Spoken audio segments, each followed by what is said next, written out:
दोस्तों, राज्योपन जीव विज्ञान यानी कि बायोलॉजी का पेपर हम सॉल्व करने जा रहे हैं 2021 वाला। दोस्तों, आपको सभी विषय के आंसर उपलब्ध कराए जा रहे हैं, सभी सब्जेक्ट के सभी क्वेश्चनों को अटेम्प्ट किया जा रहा है। पहले नंबर का क्वेश्चन आप यहाँ पर देख पा रहे हैं, इसमें आंसर दिए गए, आप आंसर यहाँ से डायरेक्ट लिखते चलेंगे। हम यहाँ पर क्वेश्चन को नहीं लेकर आए हैं, यहाँ पर सीधे आंसर लिखे हुए हैं, तो आप यहाँ से आंसर लिख लेंगे। पहले का आंसर हो जाएगा आपको साइनोबैक्टीरिया, कीट द्वारा, ऑस्टिपोरिसियम, और इसके बाद में बाकी के आंसर आप यहाँ से लिख लेंगे।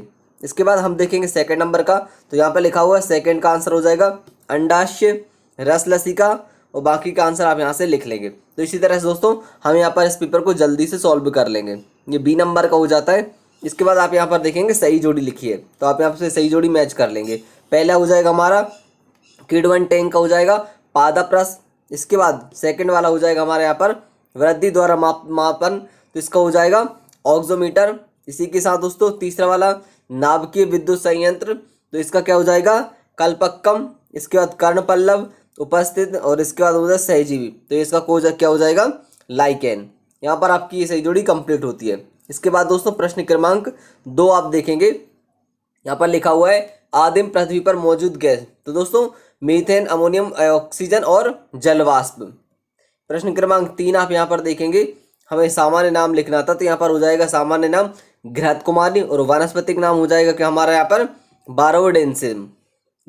तो यहाँ पर प्रश्न क्रमांक 3 आपका कंप्लीट होता है। इसी के साथ दोस्तों ये लिली है ना, पूरा यहाँ पर लिख लेंगे आप। इसके बाद हम देखेंगे अगला क्वेश्चन, प्रश्न क्रमांक 4। ये रहा प्रश्न क्रमांक 4। यहाँ पर लिखा हुआ है मेंढक उभयचर वर्ग का जंतु है जो पानी तथा जमीन दोनों पर रह सकता है। यह एक शीतरक्ती प्राणी है, अर्थात इसके शरीर का तापमान वातावरण के ताप के अनुसार घटता या बढ़ता रहता है। शीतकाल या ठंडक से बचने के लिए पोखर आदि की निचली सतह की जमीन जो मिट्टी रहती है लगभग 2 फुट गहराई में जाकर खुद से खोदकर उसी में पड़ा रहता है, यहाँ तक कि कुछ खाता भी नहीं है। तो दोस्तों प्रश्न क्रमांक 4 आपका यहाँ पर कंप्लीट हो जाता है। इसके बाद प्रश्न क्रमांक 5 देखेंगे। प्रश्न क्रमांक 5 का आंसर आपको यहाँ पर लिखना है, लिखा हुआ है हाइड्रोपोनिक्स किसे कहते हैं, तो इसका आंसर हो जाएगा एक ऐसी तकनीक है जिसमें फसलों को बिना खेत में लगाए केवल पानी और पोषक तत्वों से उगाया जाता है। इसे जलीय कृषि भी कहते हैं। पौधे उगाने की यह तकनीक पर्यावरण के लिए काफ़ी सही होती है। इन पौधों के लिए कम पानी की ज़रूरत होती है, जिससे पानी की बचत होती है। तो यहाँ पर आपका प्रश्न क्रमांक 5 कंप्लीट हो जाता है।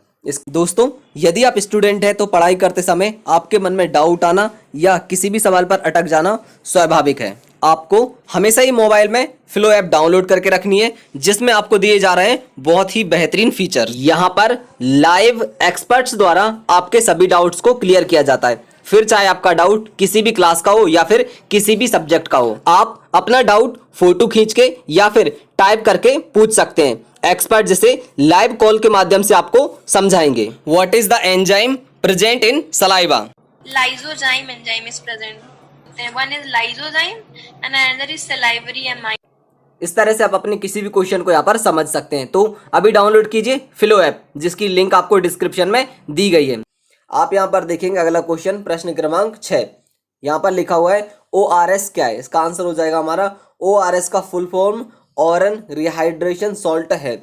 यह डिहाइड्रेशन को रोकने में मदद करता है, साथ ही दस्त और उल्टी जैसी स्थितियों में हुई नमक की कमी को पूरा करता है। प्रश्न क्रमांक 6 आपका यहाँ पर कंप्लीट होता है। हम बढ़ेंगे प्रश्न क्रमांक 7 की तरफ। यहाँ पर लिखा हुआ है MMR टीका। यह टीका खसरा, कंठमाला रोग और रुबेला के लिए बनाया गया है। BCG यानी कि तपेदिक रोग के उपचार में इसका प्रयोग होता है। प्रश्न क्रमांक 7 यहाँ पर कंप्लीट होता है। हम देखेंगे प्रश्न क्रमांक 8। दोस्तों ये रहा प्रश्न क्रमांक 8, आप इसका आंसर यहाँ से नोट कर लेंगे। दोस्तों वीडियो को आगे बढ़ाएं उससे पहले मेरी आपसे रिक्वेस्ट है, यदि आपने वीडियो को लाइक नहीं किया तो प्लीज़ वीडियो को लाइक कर दें, और इसी तरह की आप जो PDF देख पा रहे हैं इसी क्वालिटी में सभी अच्छे सटीक आंसर के साथ दोस्तों बिल्कुल सही आंसर के लिए आप चैनल को सब्सक्राइब कर लेंगे, और बगल में आपको जो घंटी का निशान दिखाई दे रहा है उसको दबा देंगे, ताकि बाकी के विषयों की जब भी वीडियो अपलोड हो आपको उनका नोटिफिकेशन मिल सके। दोस्तों मैं आपको एक चीज़ बता देता हूँ, आपके सभी विषय चाहे कोई सा भी सब्जेक्ट हो और कोई सा भी क्वेश्चन हो, यानी कि सभी सब्जेक्ट के सभी क्वेश्चंस को कवर किया जा रहा है। आपके एग्जाम से पहले सबके आंसर आपको उपलब्ध करा दिए जाएंगे। तो बस आपको क्या करना है, केवल चैनल सब्सक्राइब करके बगल में जो घंटी का निशान है उसको दबा लेना है, क्योंकि जैसे वीडियो अपलोड हो आपको उसका नोटिफिकेशन मिल सके। यदि आपको किसी सब्जेक्ट की वीडियो अर्जेंटली चाहिए तो आप हमें कमेंट कर दीजिए, हम उसकी वीडियो सबसे पहले अपलोड कर देंगे। दोस्तों प्रश्न क्रमांक 10 आप यहाँ पर देख पा रहे हैं, मैं वीडियो को स्क्रॉल करता जा रहा हूँ, आप इनको लिखते जाएंगे। प्रश्न क्रमांक 10 का आंसर आपको यहाँ पर दिखाई दे रहा है, इसको आप अच्छे से यहाँ से लिख लेंगे।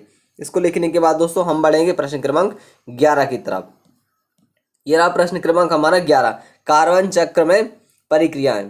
तो दोस्तों प्रक्रियाएं आपको बतानी थी, यहाँ पे लिखा हुआ कार्बन चक्र, इसकी प्रक्रियाओं के संदर्भ में समझाना सबसे आसान है और कार्बन कैसे परिवर्तित होता है, 3 प्रमुख प्रक्रियाएं और रूपांतरण नीचे दी गई तालिका में दिखाए गए हैं।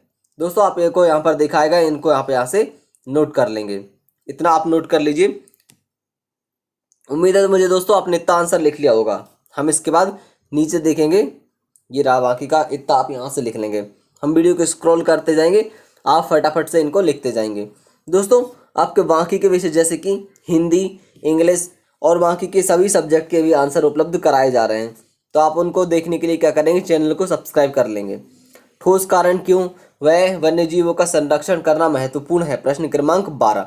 यहाँ पर लिखा है देसी पौधों की प्रजातियों के परागण और निरंतरता को बढ़ावा देना, औषधीय मूल्य, सौंदर्य लाभ, यह मजेदार और मनोरंजक है, विरासत और संस्कृति को संरक्षित रखता है। इसके बाद में दोस्तों यहाँ पर आंसर हो जाएगा आपका पर्यटन आकर्षण को बढ़ावा देता है, और हो जाएगा आपका यहाँ पर जैव विविधता और विलुप्त प्राप्त प्रजातियों का संरक्षण। इस तरह से आपका यहाँ पर प्रश्न क्रमांक 12 कंप्लीट हो जाएगा।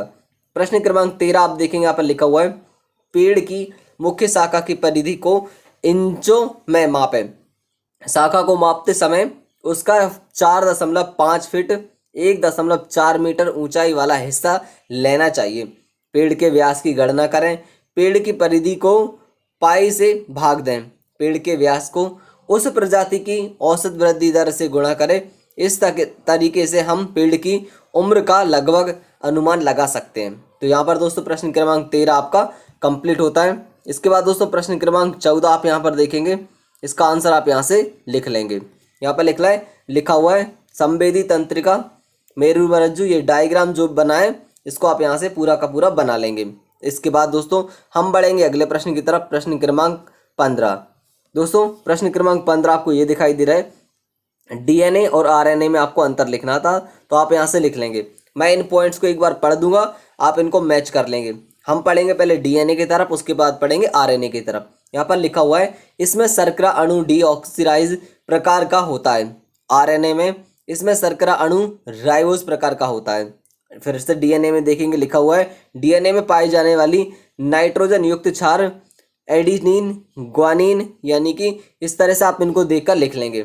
डीएनए और आरएनए में आपको जो अंतर दिखाई दे रहा है, वीडियो को रोकने के बाद आप यहाँ से इनको लिख लेंगे। इसके बाद दोस्तों हम बढ़ेंगे नेक्स्ट क्वेश्चन की तरफ, प्रश्न क्रमांक 16। तो यहाँ पर आपको मानव उत्सर्जन तंत्र का चित्र बना हुआ दिखाई दे रहा है, इसको आप अच्छे से यहाँ से लिख लेंगे। इसको लिखने के बाद हम बढ़ेंगे अगले प्रश्न की तरफ। अगला प्रश्न हमारे यहाँ पर हो जाएगा प्रश्न क्रमांक 17। दोस्तों प्रश्न क्रमांक 17 आप इतना नोट कर लीजिए। इसके बाद दोस्तों हम बढ़ेंगे प्रश्न क्रमांक 18 की तरफ। दोस्तों वीडियो को आगे बढ़ाएं, मेरी आपसे फिर से वही रिक्वेस्ट है, यदि को वीडियो को लाइक नहीं किया है तो वीडियो को लाइक करें, साथ में चैनल को सब्सक्राइब करके बगल में आपको जो घंटी का निशान दिखाई दे रहा है उसको दबा लें।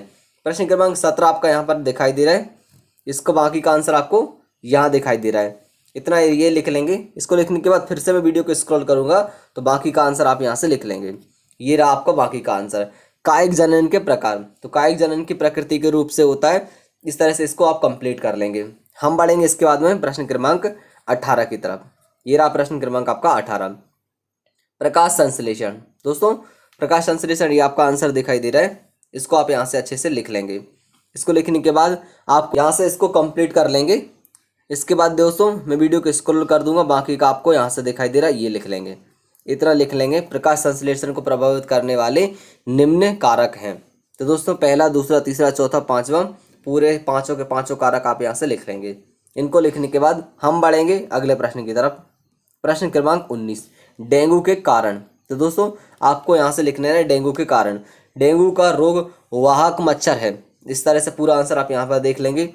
सिर दर्द किस किस चीज़ में, और यहाँ तक ये देख लीजिए, ये डेंगू का कारण, ये पूरा आंसर आपका यहाँ पर कंप्लीट हो जाएगा। इसके बाद दोस्तों डेंगू का उपचार, ये डेंगू का उपचार है, आप इसको यहाँ पर लिख लेंगे। इसको लिखने के बाद हम बढ़ेंगे अगले प्रश्न की तरफ। दोस्तों मैं आपको बता दूं, आपके इस वीडियो में पूरे 19 क्वेश्चनों को सॉल्व किया गया था। मुझे उम्मीद है आपको वीडियो पसंद आई होगी। आपने वीडियो को लाइक अब तक कर दिया होगा, और नहीं किया है तो प्लीज़ लाइक कर दें। साथ में चैनल को सब्सक्राइब करके बगल में घंटी के निशान को दबा लें। वीडियो देखने के लिए आप सभी का बहुत बहुत धन्यवाद। Thank you.